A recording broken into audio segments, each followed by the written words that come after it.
Bayağı 12'nin kalınlığı 12'dir. Kalınlığı 12, 25'in 20'ye. Bir de var 25'in 20'ye.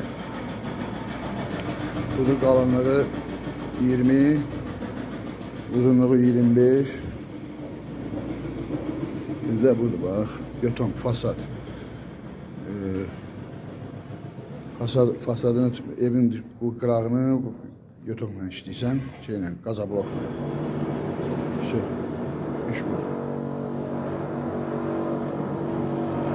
Üstüne de böyle kapının üstünde töksən, betonlu töksən, şey.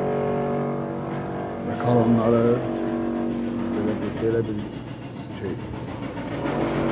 Böyle şey.